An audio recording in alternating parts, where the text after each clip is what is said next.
television last week. I can't imagine how frustrating it must have been for you. You did so many good things. You played so much rugby and you come away without the win. How did you cope with that? Yeah, I mean, it was frustrating. We did do some good things, but really, we weren't particularly happy with our performance.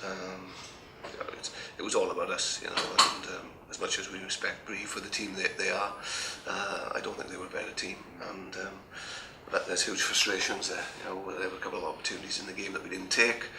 There was a couple of obvious ones, a couple of maybe less obvious ones to people who didn't look at it in detail, but there were so many times where we should have put points on the board, and we didn't. You know, a lot of their points came from our set piece, from penalties, and all their points were kicks. So yeah, hugely frustrating, and you know, some of the stuff was so fundamental and basic that it makes it a little bit more difficult to deal with. Set piece wise, is it kind of reinforcing your head the things you need to do for next season in terms of personnel? Yeah, I think what we have to remember as well from the set piece, there were three first choice props who weren't available, and 2 second rows that weren't available, so the whole front five really. So we have to consider that as well. That was definitely a factor.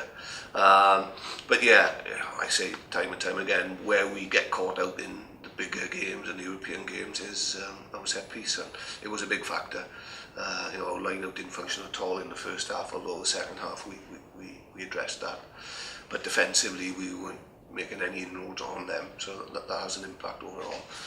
And the scrum was under quite a bit of pressure as well, so there's no doubt that was an issue. But even with that being as it was, we still had our chances. You still have things to play for this season. There are 3 games left. Do you need realistically to win all those 3 to get a chance? Yeah, I think so. I think we definitely do, and we've spoken about that even before last weekend. That we've got a great opportunity. You know, there two home fixtures here, which is fantastic against big teams, but also playing Aironi away, never easy place to go, but it's a winnable game for us. So still everything to play for the run into the rest of the season. Very difficult for the boys because we were all down after the result and the performance in Prif. But realising we're at the end of the season, it's been a long season. Now is not the time to give up. Now is the time to drive hard and make sure we get something out of the rest of the season. And looking ahead to that Aironi game, as a team, if they've lost their licence to play next season, it must be a little bit of an odd game to go into. Yeah, I mean, it potentially is. We don't know what to expect from them. But the big thing for us is that the last 2 games we've lost because of ourselves, nobody else. And that's what we've got to focus on. So focus on ourselves rather than what we're up against. And if we do that and we get ourselves right, then we'll be in a good place. The big news this week is Stephen Jones' exit. It must be a funny place without him.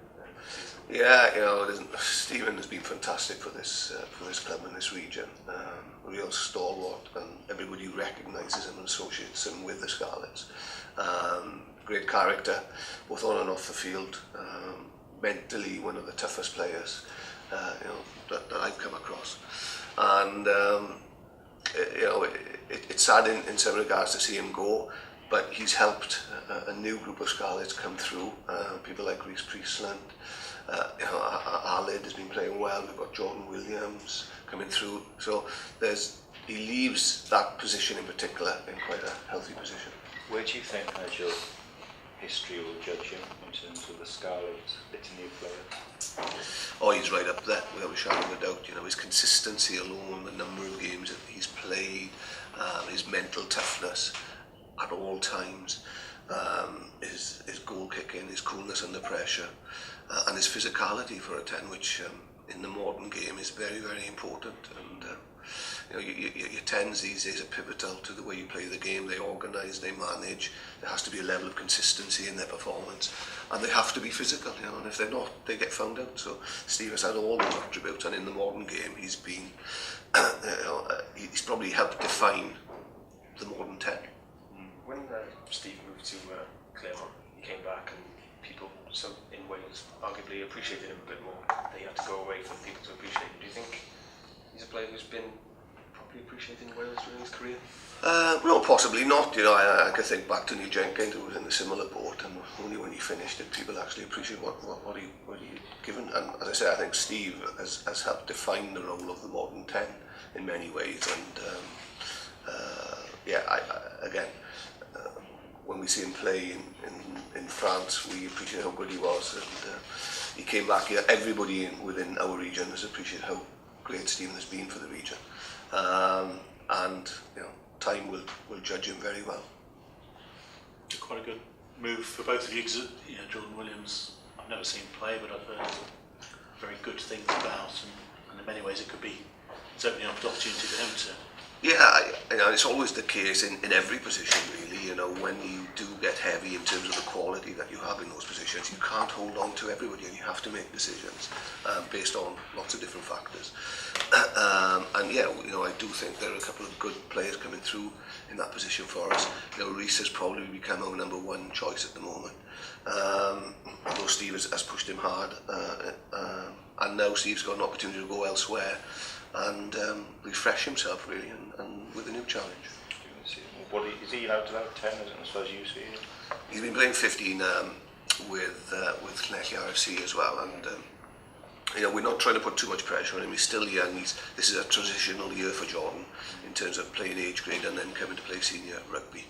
So it's, you know, he's taking his time to get used to that, and he's very elusive, very quick, and we feel at the moment we're taking a little bit of pressure off him by playing at 15. He's great in the open spaces, as he showed on the weekend, and he's doing a fine job at 15. He can play at either position, and you know, but we don't want to put too much pressure on him at this stage. And at 15, you know, it's allowing him to sort of express himself a lot more. Was he 18 or 17? He's 18, yeah. Plenty of time. Yeah, plenty of time.